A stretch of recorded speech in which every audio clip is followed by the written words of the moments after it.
पति की चोट के बाद मैं एकदम अकेली पड़ गई थी। वह पूरा दिन एक कमरे में पड़े रहते थे। चलने फिरने में भी वह असमर्थ थे। एक दिन मैं घर में बैठी थी, तभी दरवाजे की घंटी बजी तो दौड़कर मैंने दरवाजा खोला। सामने लगभग 18-20 साल का एक नौयुवक खड़ा था। उसने वहीं खड़े खड़े दरवाजे के बाहर से ही अपना परिचय दिया। जी, मैं नवीन हूँ, राकेश जी का बेटा। पापा ने आपको संदेश भेजा होगा, आओ भीतर आओ, कहकर मैंने दरवाजे पर जगह बना दी। नवीन संकोच करता हुआ भीतर आ गया। जी, मैं आज ही यहाँ आया हूँ। आपको तकरीबन 8 साल पहले देखा था, तब मैं स्कूल में पढ़ रहा था। आपकी शादी का कार्ड हमारे घर आया था। तब मेरे हाई स्कूल के एग्जाम थे, इसलिए आपके विवाह में शामिल नहीं हो सका था। मैं यहाँ कॉलेज की पढ़ाई के लिए आया हूँ और यह लीजिए, पापा ने यह सामान आपके लिए भेजा है, कहकर उसने एक बैग दे दिया। बैग में बगीचे के ताज़ा फल, सब्जियाँ, अचार वगैरह थे। मैंने खूब खुशी से आभार जताकर बैग ले लिया और उसको चाय नाश्ता वगैरह दिया।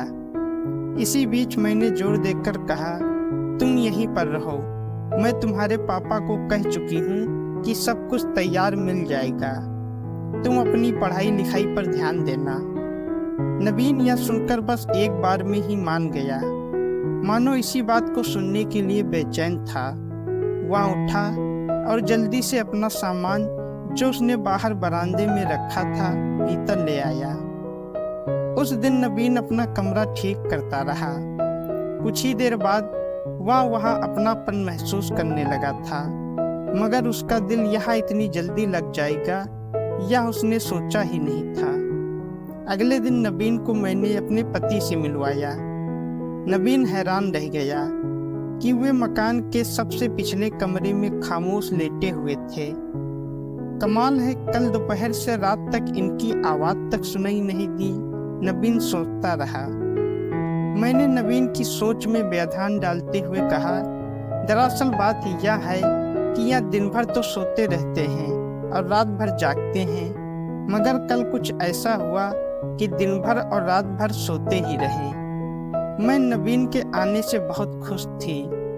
2 लोगों के सुनसान घर में कुछ रौनक तो हो गई थी। 2 दिन बाद एक दिन नवीन रसोई में आकर मेरा हाथ पटाने लगा तो मैं हंसकर बोली, अभी तुम बच्चे हो, तुम्हारा काम है पढ़ना। जवाब में उसने कहा, हाँ पढ़ना तो मेरा काम जरूर है, मगर इतना भी बच्चा नहीं हूँ, मैं पूरे 20 साल का हूँ।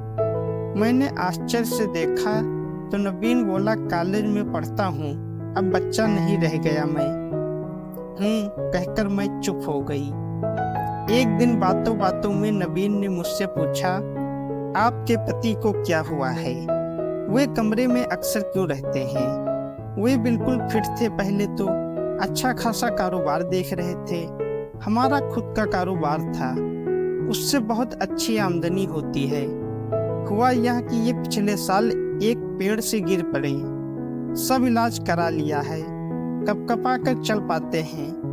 फिलहाल तो 2 कदम चलने में भी पूरे 10 मिनट लगते हैं, इसलिए अपने कमरे में ही थोड़ा बहुत चलते हैं। सप्ताह में 3 दिन फिजियोथेरेपी कराने वाला आता है, बाकी फिल्में देखते हैं, किताबें पढ़ते हैं। धीरे धीरे ठीक हो जाएंगे।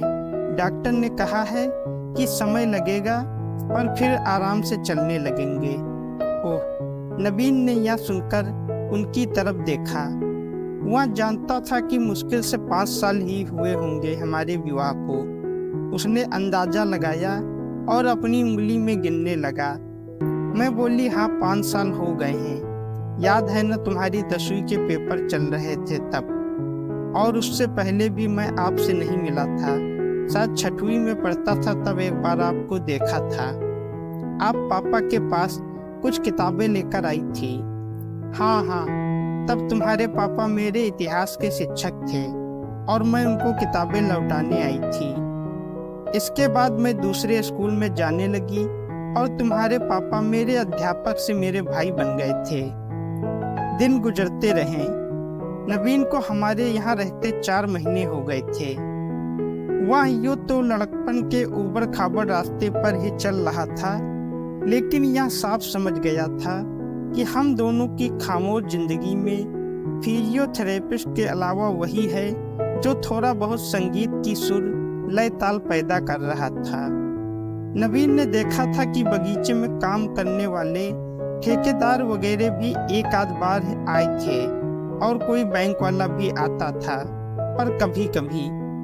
नवीन आज बिल्कुल ही फुर्सत में था, इसलिए वह गुनगुनाता हुआ रसोई में आया और चट से मेरी दोनों आंखें बंद करके मेरे कानों में मुंह लगाकर बोला, रमा आज मैं कर दूंगा सारा काम, तुम इधर आओ, यहाँ बैठो इस जगह। और वह हौले हौले मेरे मुलायम अभी अभी धुले गीले और खुशबूदार बालों को लगभग सूंघता हुआ मुझको एक कुर्सी पर बैठाने लगा, लेकिन मैं उसको वहां बैठाकर खुद उसकी गोद में आसीन हो गई। हम दोनों कुछ पल ऐसे ही रहे, न हिले डुले न कुछ बोले, बस चुपचाप एक दूसरे को महसूस करते रहे। 2 मिनट बीते होंगे कि कहीं से कुछ खांसने की सी आवाज आई तो हम दोनों चौंक गए और घबरा कर मैंने नवीन को अपने आप से तुरंत अलग किया। हालांकि नवीन की इच्छा नहीं थी कि वह मुझसे अलग हो। नवीन मन ही मन बीती दोपहर की उस मधुर बेला को अचानक याद करने लगा और उसके चेहरे पर एक शरारती मुस्कान तैर गई। मैंने यह सब ताड़ लिया था। मैं उसके गाल पर एक हल्की सी चपत लगाकर और दूसरे गाल पर मीठा सा चुंबन देकर उठ खड़ी हुई। उसी पर नवीन भी यह फुसफुसाता हुआ कि दूसरे गाल से इतनी नाइंसाफी क्यों। वह अपनी जगह से खड़ा हो गया और मेरे बगल में आकर काम करने लगा। मेरे बदन में जैसे बिजली कौंध रही थी। मैं कितनी प्रफुल्लित थी यह मेरा प्यासा मन जानता था। मैं तो ऐसे अद्भुत अनुभव को तरस ही गई थी, मगर नवीन ने मेरा अधूरापन दूर कर दिया था। तपते रेगिस्तान में इतनी बरसात होगी और इतनी शानदार में खुद बीता हुआ कल याद करके पुलक सी उठी थी। खांसने की आवाज दोबारा आने लगी थी। मैं एक कप चाय लेकर नवीन को प्यार से देखती हुई वहां से निकली और पति के कमरे तक पहुंच गई। नवीन चाय की चुस्कियां लेता हुआ अपने लिए नाश्ता बनाने लगा। उसने जानबूझकर 2 बार एक छोटी कटोरी फर्श पर गिराई, मगर मैं उसके इस इशारे को सुनकर भी उसके पास नहीं गई। पति की दोनों हथेलियों को सहलाती हुई मैं उनमें नवीन की देह को महसूस करती रही और अपने आप से बोलती रही, प्यार हमारे जीवन में बिल्कुल इसी तरह आना चाहिए, किसी उन्मुख झरने की तरह। मेरे भीतर गुदगुदाहट सी मदहोशी छा रही थी, लेकिन मैं इस बात से बिल्कुल ही बेखबर थी कि पति को मेरा अनजाना सा स्पर्श उद्वेलित कर रहा था। वे कल से एक नई माया को देखकर हैरान थे। इस पूरे हफ्ते मैंने और भी कुछ नया नया सा रूप दिखाया था। मैं उनकी तरफ पीठ करके लेटती थी, मगर अब तो हम दोनों बिल्कुल आमने सामने होते थे। अब आजकल तो चमत्कार हो रहा था। मैं जैसे नई नवेली दुल्हन सी बन चुकी थी और मेरे ये तेवर और अंदाज मेरे पति को चकित कर रहे थे।